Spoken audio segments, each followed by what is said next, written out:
Welcome back to the Tech Talks Daily podcast, where we dive deep into the latest innovations, trends, and stories that are shaping the world of technology, business, and indeed our world.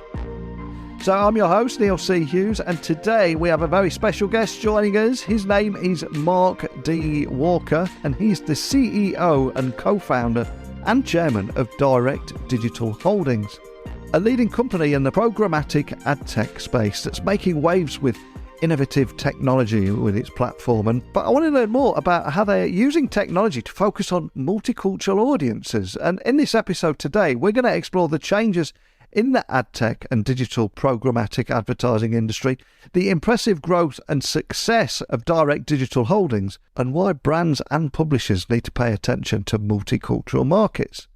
It's an inspiring story, this is. They were the 9th black-owned company to be listed on the Nasdaq Stock Exchange. Their disruptive tech manages approximately 90,000 clients monthly and generates over 100 billion impressions a month across display, CTV, in-app and other media channels. But I don't want to reveal any spoilers. I've probably revealed too much already. So buckle up and hold on tight as I beam your ears all the way to Houston, Texas, where Mark is waiting to share his story.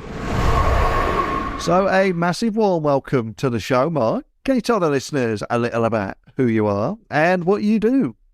Yeah, absolutely. Mark Walker, Chairman and CEO of Direct Digital Holdings. So I'm responsible for the strategic vision as well as the direction of the company.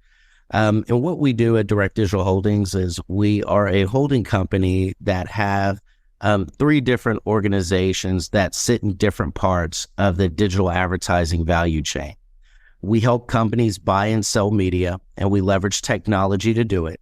And the markets that we're primarily focused on are the middle markets, as well as helping multicultural publishers sell their media inventory in the programmatic ecosystem. And I'm conscious we will have people listening outside of this industry that don't know it too well and probably are hearing about Direct Digital Holdings for the first time. So can you expand on the role that you play in AdTech and digital programmatic advertising industry, particularly with regard to your innovative technology platform and the kind of problems that you're solving with it?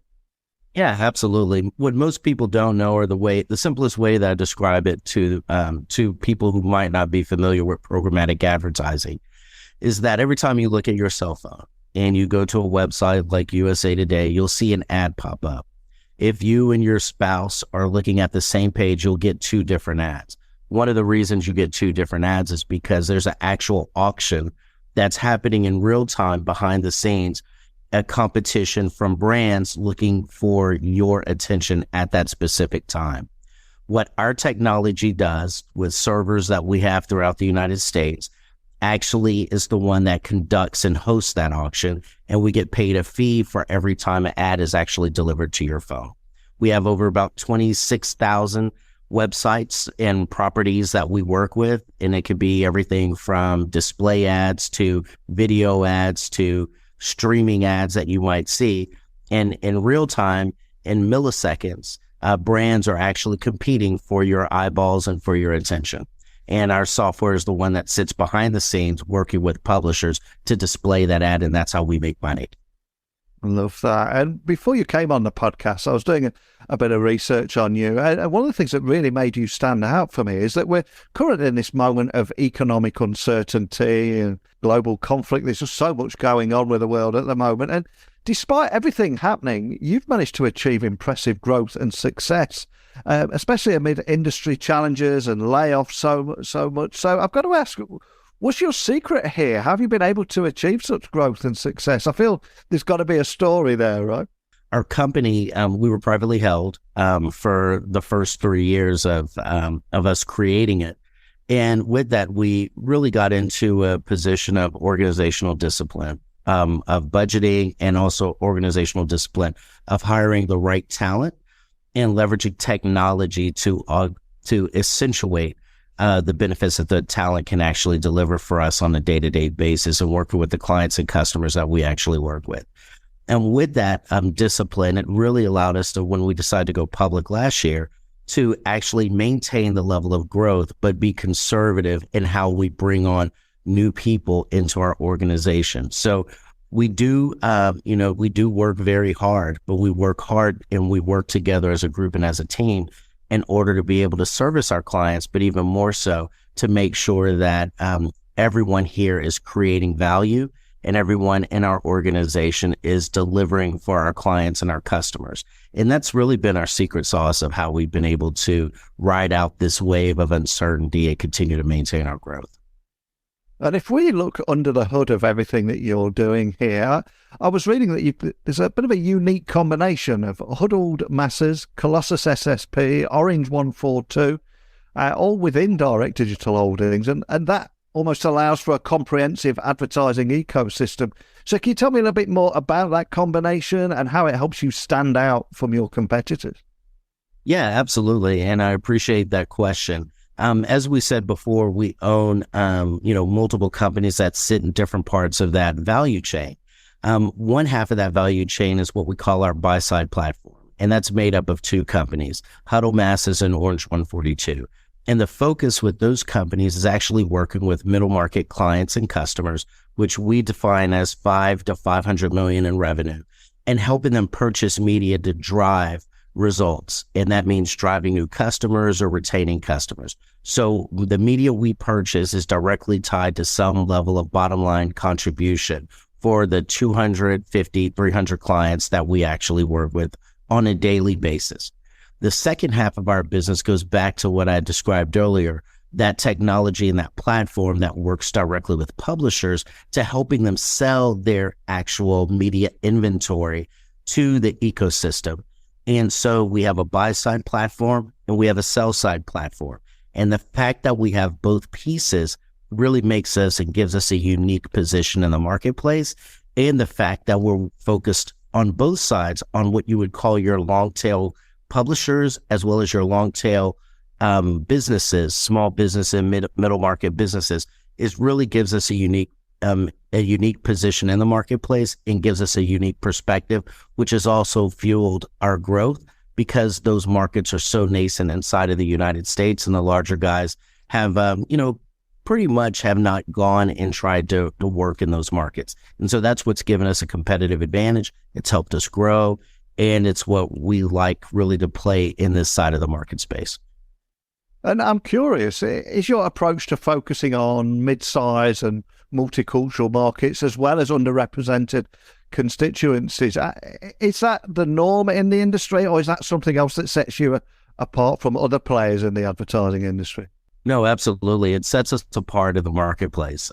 With our buy-side platform, we really are focused on the middle market clients that are your local and regional advertisers. Most of the large players and large competitors that we compete against are focused on your Fortune 500, Fortune 300 customers.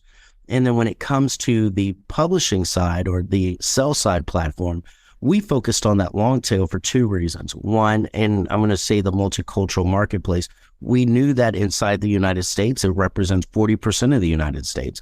African American, Asian American, Hispanic American, and the LGBTQ community represent roughly about 40% of the population in the United States. However, in media concentration, it only represents 6% of the actual dollars that are actually being spent.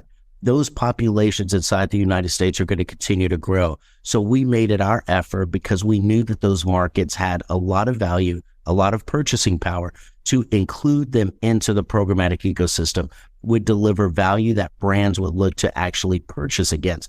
And it seems like our economic thesis is proving out by the performance that we've been able to deliver over the last few years.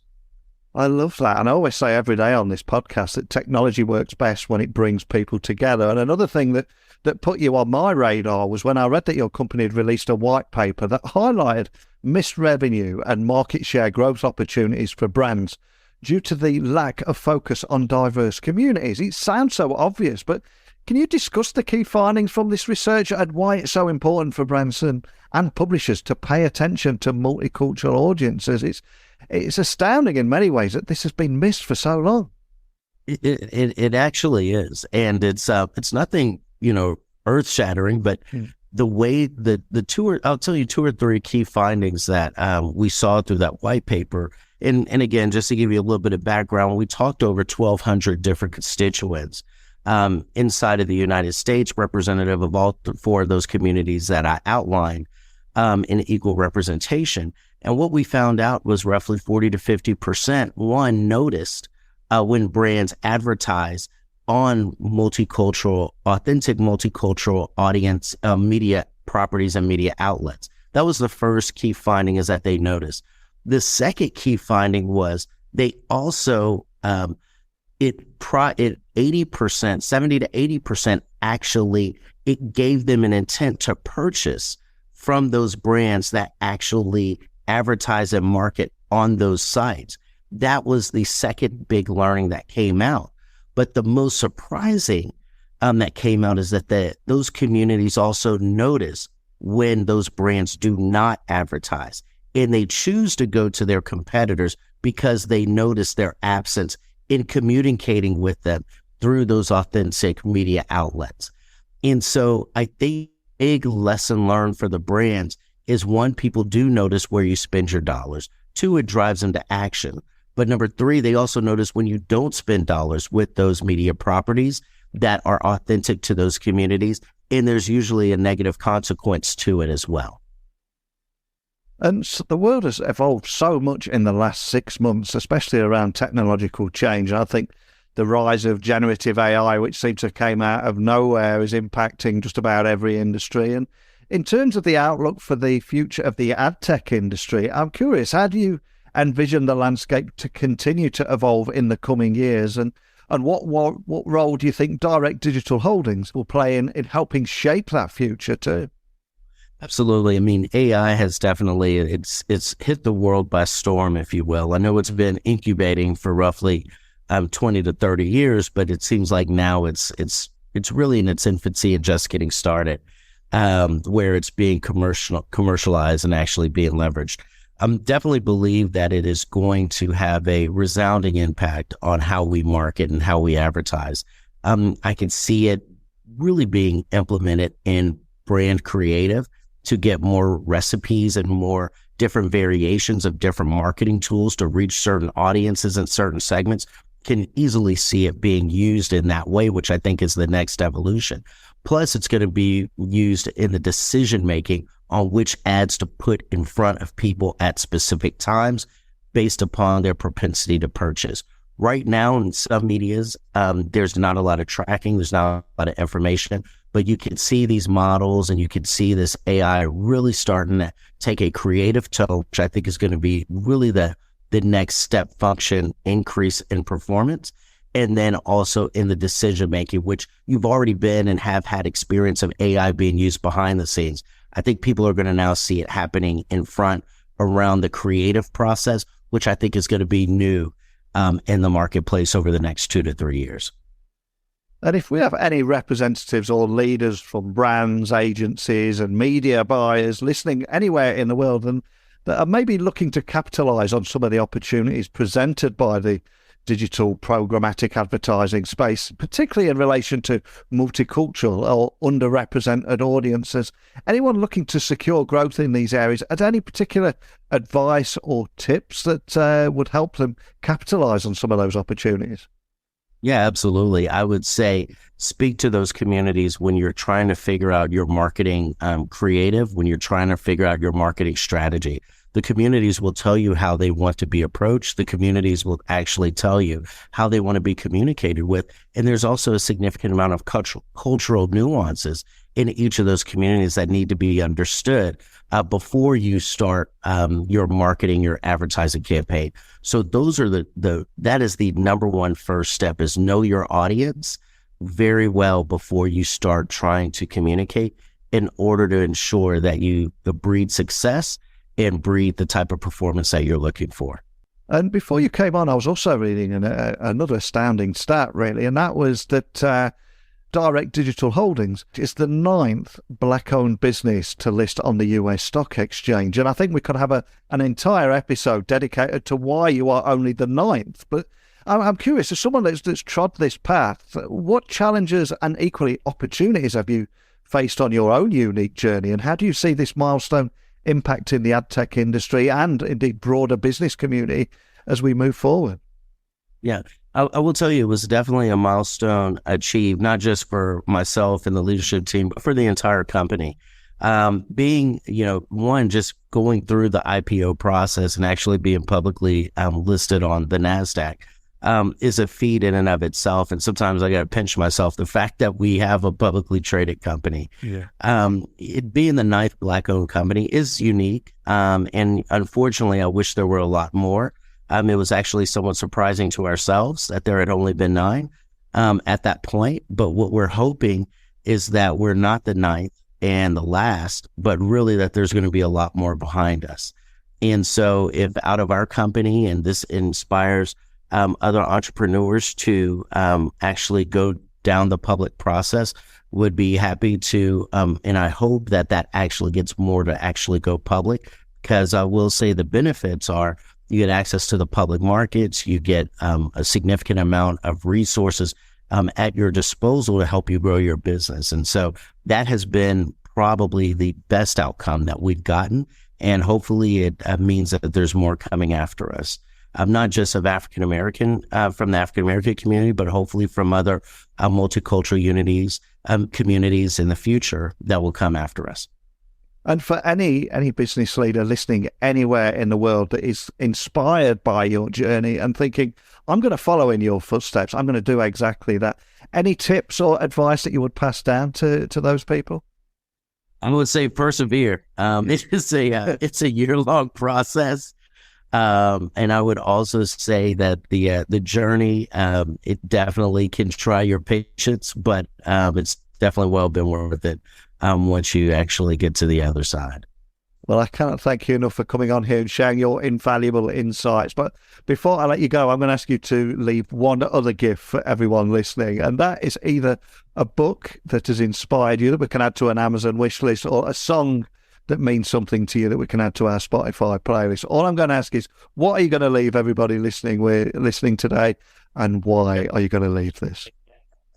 Yeah, I mean, I will tell you, when it comes to my big thing on Spotify is actually music. And I'm a big Jackson 5 fan, surprising enough. And so one of the famous sayings I like to use when I do something wrong, I use Michael Jackson and the Jacksons music. Blame It on the Boogie is one of my favorite songs. So when I do something wrong, I say, hey, don't blame me, blame it on the boogie. So absolutely, listeners might enjoy that. Absolutely love it. Not only the song, it's a great song, but I just love the story behind it. I can almost hear you saying it when you say something wrong. I might even copy that myself now. Don't blame it on me, man. Blame it on the boogie. In fact, if I get in trouble with my wife later today, and I might use that excuse right there and see how it goes. Exactly. My wife gets tired of hearing it, but it's a good excuse. Oh, love it. And for anyone listening, just wanting to find out more information about your work and everything we explored today, maybe they even want to reach out to you personally or contact your team, what is the best starting point for everything? Yeah, go to our website, directdigitalholdings.com, or you could catch us on LinkedIn as well under the same URL. And then also be happy to answer any other questions that people have. And if you want to know about our stock and see some of our public filings, our stock ticker is DRCT. Awesome. I'll get those links added to the show notes so people can find you nicely. So you've been on an inspiring story, and I just know that you're going to be inspiring other people listening around the world, and they could be listening anywhere. And I would encourage, if that person is listening and they are going to follow in your footsteps, let me know. There's an open invite for you to come on here. And I just love how you're leading this charge through innovative technology and why brands and publishers need to pay attention to multicultural audiences. I love what you're doing. And your disruptive tech offerings, I was reading before you came on, manage approximately 90,000 clients monthly, generating over 100 billion impressions per month. Absolutely phenomenal. I applaud you for everything you're doing. I'd love to stay in touch with you, but more than anything, just thank you for sharing your story today. Absolutely. Thank you for having us, Neil, and I'm looking forward to coming back on again. Wow, what an inspiring guy Mark is. He's my Houston guy now, bourbon, barbecue, the Jacksons. We've got it all going on there. and there's a podcast episode waiting to happen in person. But I hope you enjoyed learning more about the rapidly evolving world of AdTech and the importance of acknowledging and reaching multicultural audiences. And I think Mark's insights and expertise really shed new light on the future of advertising and how companies like Direct Digital Holdings are leading the charge in creative, inclusive and diverse advertising ecosystems. And remember, if you'd like to learn more about Mark and Direct Digital Holdings, you can access the white paper we talked about or read more about untapped potential in multicultural markets. Just visit directdigitalholdings.com. And again, if you enjoyed this episode, please don't forget to subscribe, rate and review us on your favourite podcasting platform. It really does help me bring you more great guests like Mark onto the podcast and beat those dreaded algorithms. But I'll be back again bright and early tomorrow for another exciting conversation. So stay curious, stay connected, and a big thank you for listening. But until next time, don't be a stranger.